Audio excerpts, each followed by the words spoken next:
그런 이제 과학수사 팀에 가서 이제 잔뼈가 굵으시다가 네. 프로파일링이라고 하는 부서를 그때 처음 만들었다고요?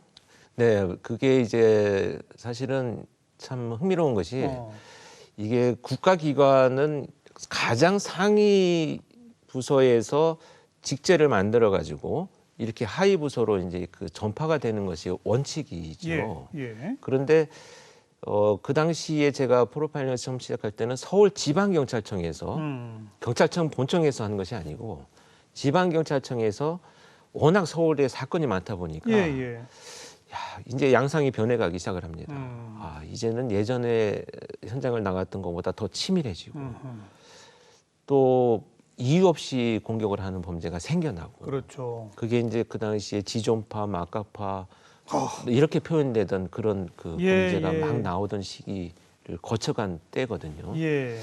그러다 보니 현장에서 나오는 증거물들도 중요하지만 도대체 어떤 사람들인가, 또 왜 이런 일을 저지르는가 이것을 분석해야 되겠다라는 필요에 의해서 이제 서울청에서 처음으로 팀을 만들기 시작을 했는데 프로파일링 팀. 프로파일링 팀을 야, 과연 어떤 사람이 여기에 와서 일을 할 것인가 이제 지부에서 이제 고민을 했다고 합니다. 아니 누구를 요원을 미국으로 네. 파견 보내서 공부를 시켜서 데려와야죠. 근데 그냥 막 시켜요. 그런 만한 여유도 없었고 예. 과연 또 한국에서 그것이 필요할까라는 이제 약간의 어떤 의구심도 있었고요. 그러니까 확신을 못 가지고 있었던. 그러니까 시범적으로 한번 해보자. 네. 사실은 그렇게 시작을 했었습니다. 그런데 선발을 하다 보니까 강력 수사도 해보았고 CSI도 오랫동안 하면서 현장의 경험을 많이 한 좀 네가 적절한 것 같아. 그냥 한번 그래서 해봐. 이제, 한번 해봐로 요청이 왔는데 전혀 모르던 업무여서 그러니까요. 그래서 제가 적절한 건 아닐 것 같습니다. 이렇게 이제 사양을 했죠. 사양이라기보다는 그때 고사를 했는데. 들어는 보셨죠? 프로파일링. 그렇죠. 관심은 많이 있었죠. 하지만 한 번도 배워본 적은 없는. 그렇습니다. 그런데요. 고사했는데. 네, 그래서 이건 제가 아닌 것 같습니다. 했더니 그냥 한번 해봐. 그래서 그렇지요. 뭐 이렇게 큰 어떤 뭐 사명감으로 시작한 건 아니고요. 그렇게 시작을 했는데 또 가서 보니까 처음에 CSI를 시작했을 때처럼 사람의 행동을 분석하고 범죄 현장에 나가서 발자국의 방향을 보고 이런 일들을 하는 것이 또 너무 맞더라고요, 저한테. 아니 근데 그 전에도 네.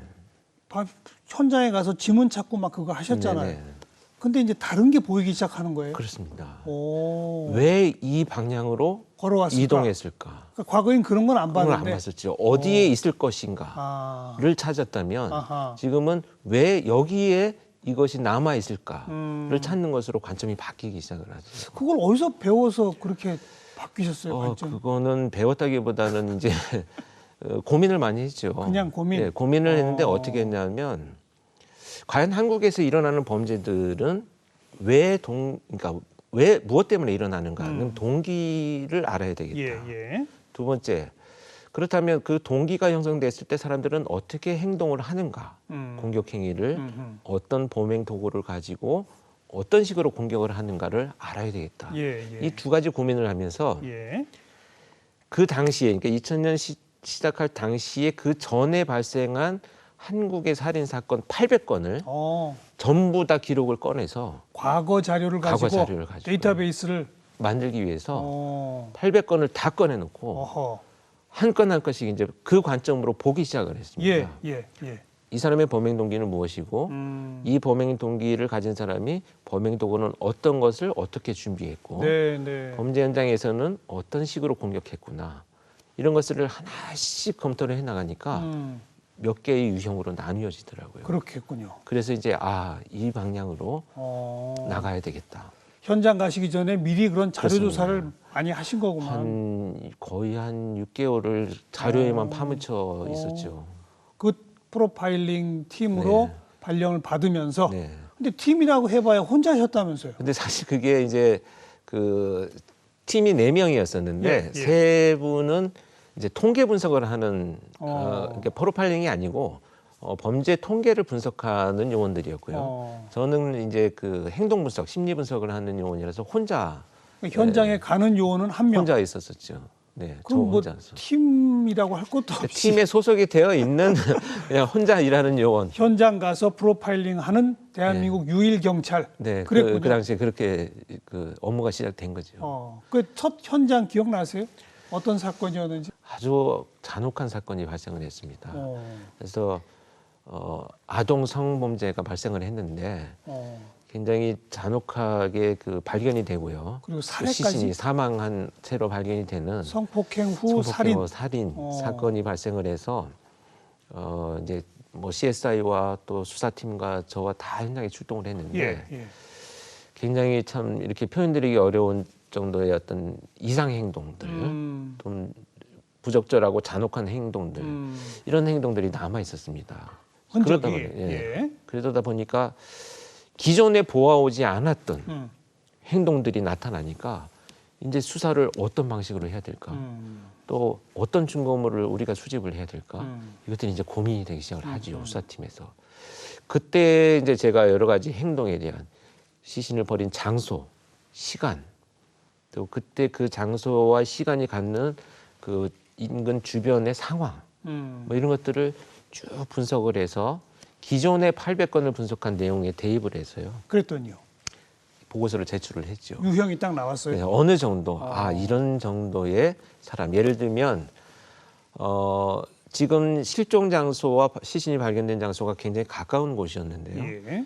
그렇다면 범행 장소도 분명히 걸어서 10분 이내의 장소이다. 그러니까 우리가 우선순위의 결정을 하자면 최소한 걸어서 5분 미만 정도를 먼저 수색을 해야 된다. 그렇죠. 이렇게 이제 압축을 해나가기 시작하는 거죠. 반드시 그렇다라는 확신은 없으나 첫 번째 가능성으로 우선순위를 빨리 결정해서 그렇죠. 그다음에 어떤 사람이냐 이렇게 이 시간대에 이런 방식 그러니까 이제 검정 비닐봉투에 담고 뭐 시신을 이동하고 이런 행위들을 보면 어떤 특정한 직업을 오래 했을 가능성이 있다. 야. 뭐 이런 것들을 이제 추론을 해서 제시를 하죠. 그러면 수사팀에서는 우리가 누구를 찾아야 돼라고 하는 고민에서 반경 얼마 안에서 어떤 일을 하고 어떤 뭐 모습을 가진 사람을 우선 찾아야 되겠구나. 대상이 설정이 특정되는 거죠. 그죠?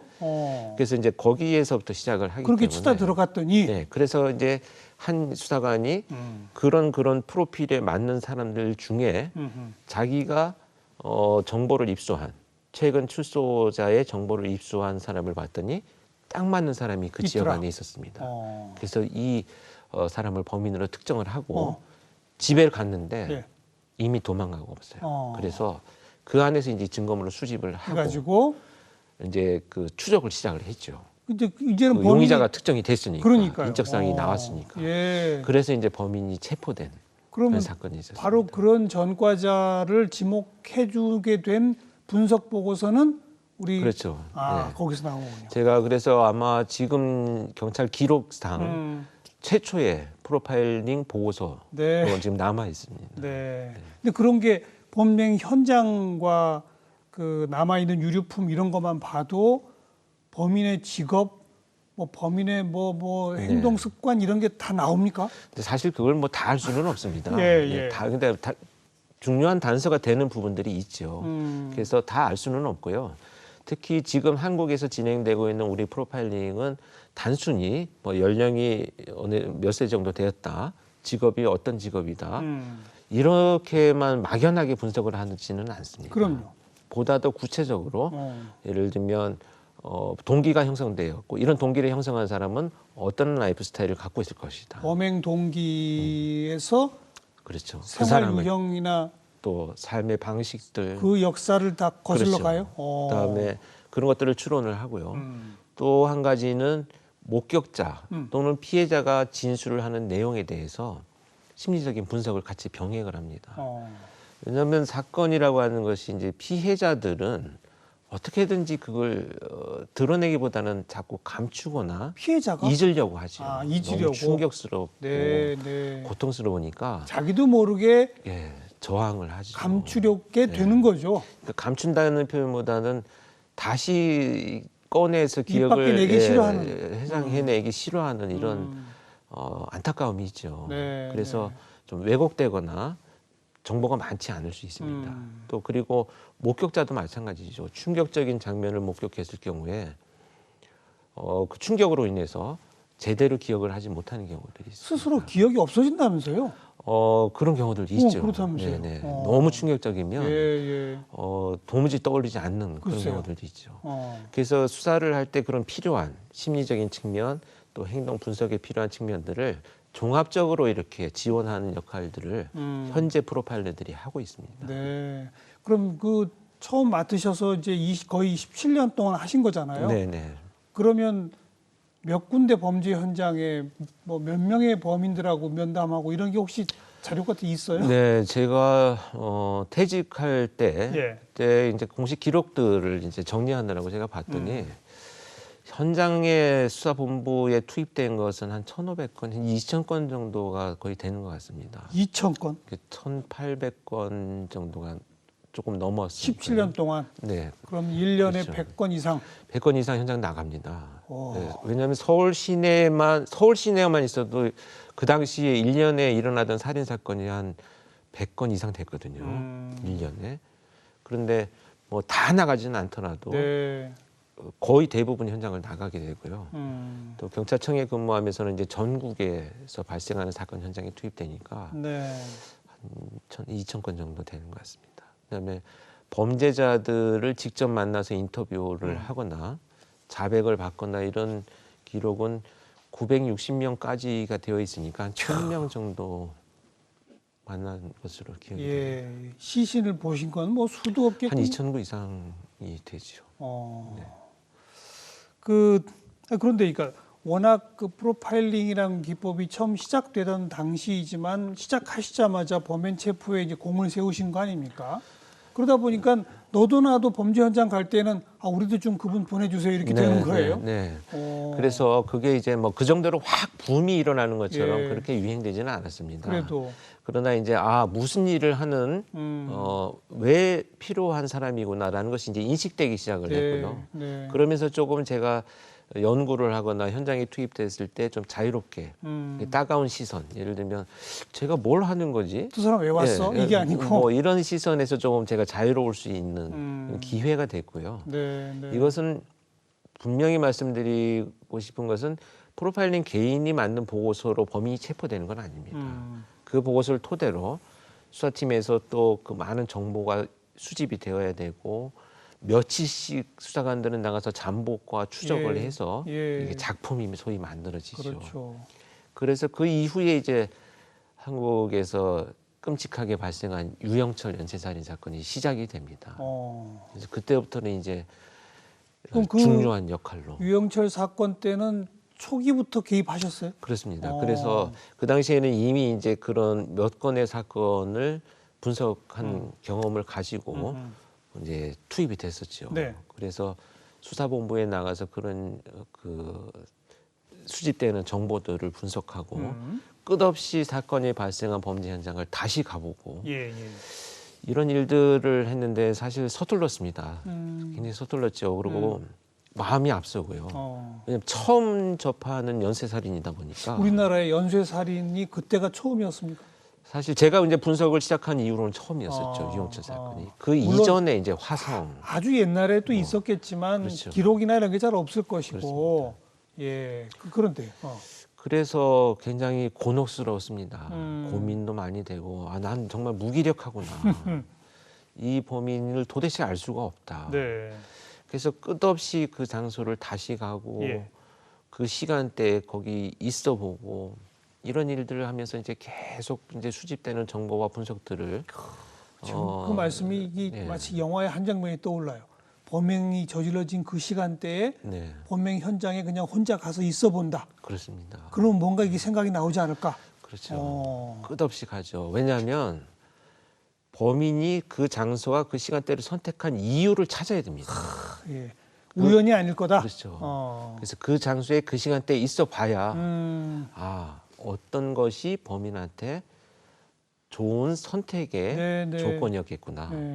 이거를 알 수 있기 때문에 그래서요. 가죠. 그래서 이제 투입되고 막 이제 이런 일들이 벌어졌는데 보고서를 그때는 사실 잘 만들지 못했습니다. 못했어요? 그래서 너무 이 자괴감도 들고 그 유영철 검거 때는 결정적 공을 세우신 건 아니네. 예, 결정적인 공이라고 볼 수는 없습니다. 그럼 그다음은요? 그 다음에 이제 발생한 것이 유영철 사건이 체포되기 얼마 전부터 같은 시기에 일어난 것이 이제 정남규 연쇄살인 사건입니다. 예. 그 사건이 발생했을 때 제가 유영철 체포되면서 그 얻어낸 그 경험이나 그 기법들을 예. 이제 그 정남규 살인 사건에서 예. 적용해서 이제 활용을 하기 시작을 했죠. 그 유영철, 정남규 모두 연쇄 여성 살해범들이던가요? 여성이 포함이 되어 있습니다. 남녀 근데 가릴 이제 것 그 없었나요? 정남규 같은 경우에는 뭐 남성을 그냥 공격한 경우도 있고요. 아. 대부분 여성들입니다. 아. 그런데 이제 남성이 포함된 경우도 있었고요. 그랬어요. 그런데 이제 그러면 정남규 사건의 범인 체포에는 네. 결정적인 근거를 만드셨어요. 그렇죠. 그래서 이제 그 오랫동안 이제 이게 패턴을 중간에 바꿨습니다. 이 범죄자가. 그런데 범행 패턴을. 범행 패턴을 수법을 바꿨습니다. 그럴 때 유영철도 중간에 바꿨거든요. 그래서 그런 행위들 심리적인 특성들을 이제 이미 제가 알고 있기 때문에 그가 저지른 여죄들 한 정남규라는 범인이 저질렀다라고 판단되는 모든 범죄를 다 링크를 하기 시작을 했고요. 예. 그래서 이제 수사본부에서 한 명의 범죄자를 추적하는 이 수사가 전개가 됐죠. 그다음에 이제 마지막에 체포되기 전 며칠 전에 브리핑을 했습니다. 이런 특성. 그래서 우리가 찾아야 될 사람은 이런 사람이다라고 했는데 그 잡고 보니 딱 맞아요. 드라마틱하게도 상당 부분이 일치가 됐었는데 그 브리핑이 끝나고 나서 3일째가 되는 날 체포가 됐습니다. 네. 근데 이 체포는 사실 경찰이 추적해서 한 것이 아니고요. 이 정남규가 가정집에 침입을 했는데 거기에서 이제 그 피해자들과 다툼이 생겨가지고 체포가 됐어요. 그래서 그냥 단순 강도 미수 사건으로 체포가 됐습니다. 강도 미수인데 피해자들이 바로 잡은 거군요. 바로 현장에서. 그래서 그래서요. 이제 경찰이 와가지고 단순히 그 강도 미수 사건으로 한 건으로 체포가 됐다는 보고서를 봤어요. 예. 그런데 이거는 강도 사건 미수가 아니고 그동안 추적해왔던 연쇄살인범일 가능성이 높다라고 판단이 되어가지고 뭘 가지고요? 범행 도구, 그다음에 방식, 그 피해자들의 보고서를 제가 이렇게 보니까 피해자들이 대응할 때 범인이 했던 어떤 언어적 표현들, 행동. 네, 알겠습니다. 이걸 보고 직접 그 경찰서로 갔습니다. 그래서 가서 제가 그 범죄자를 잠깐 인터뷰를 하고 보고를 했죠. 이건 강도상의 미수 사건이 아니고 연쇄살인범이다. 그 잠깐 만나보니까 그게 딱 와요?